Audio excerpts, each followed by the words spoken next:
Assalamualaikum warahmatullahi wabarakatuh. Selamat datang di YouTube Ngaur Uruk.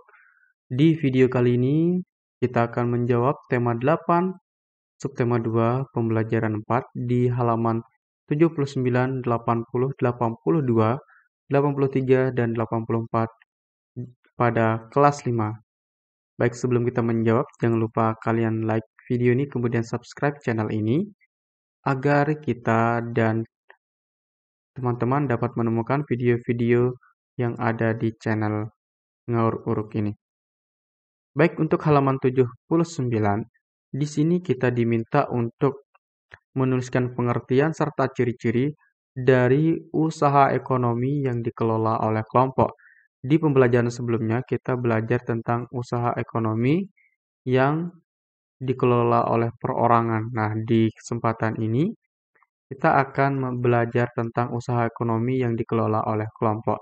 Di sini ada 5 bentuk usaha ekonomi. Yang pertama ada firma, persekutuan komanditer atau biasa disebut dengan CV, kemudian perseroan terbatas atau biasa disingkat dengan PT, ada koperasi, dan ada badan usaha milik negara yang disingkat dengan BUMN. Baik, kita akan jawab satu persatu dari firma. Pengertian firma. Firma adalah usaha ekonomi bersama yang didirikan oleh sekurangnya 2 sekutu. Ciri-ciri dari firma. 1. Setiap anggota firma memiliki hak untuk bertindak atas nama firma. 2. Anggota firma juga bertanggung jawab secara penuh atas risiko kerugian firma. 3. Usaha berbentuk firma biasa bergerak di bidang layanan konsultasi, hukum, dan keuangan. Berikutnya kita akan jawab tentang persekutuan komanditer atau CV. Pertama, pengertiannya yang harus kita bahas. Pengertiannya adalah persekutuan komanditer adalah usaha yang didirikan oleh sekurangnya 2 orang yang menyetorkan modal. Jadi kalau CV ini ada 2 orang yang memiliki modal atau pemodalnya. Nah, dari modal 2 orang ini digabungkan. Nah, mereka membuat perjanjian kerjasama dalam membuat CV ini, baik mengenai barang yang akan mereka jual atau usaha yang mereka akan jalankan. Kemudian bagaimana juga tentang pembagian untung yang ada di CV ini. Itu tergantung perjanjian dari mereka.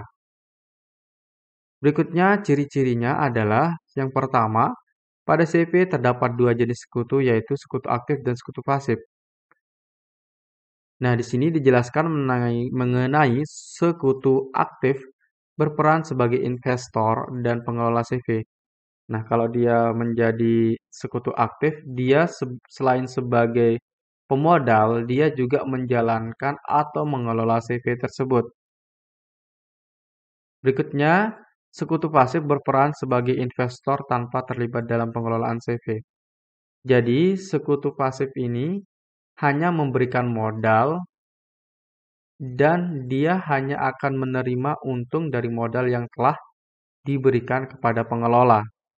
Jadi, dia hanya memberikan uang saja atau dana untuk kemudian dikelola oleh sekutu aktif.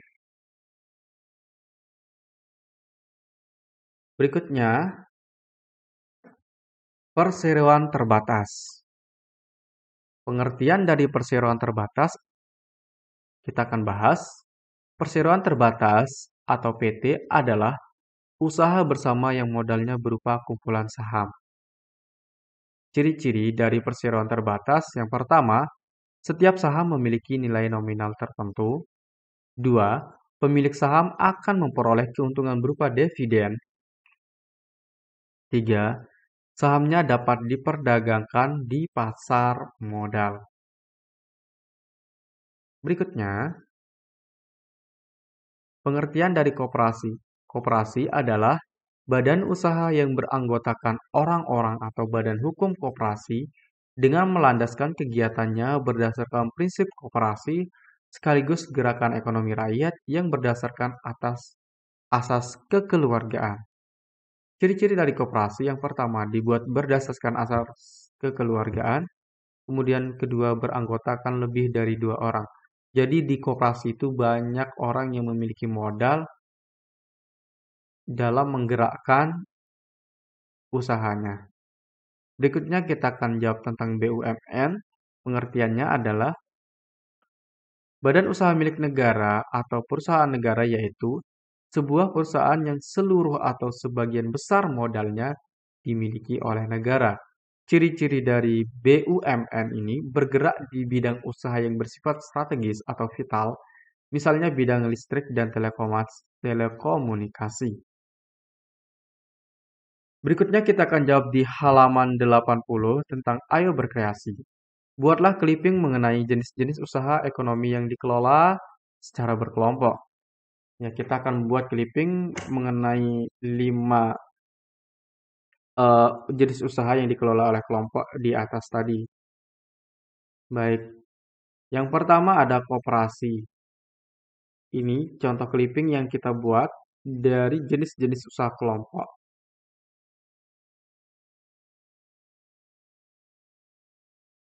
Berikutnya di halaman 82, ceritakan kembali tentang tradisi rasulan di Gunung Kidul tersebut dengan bahasamu sendiri.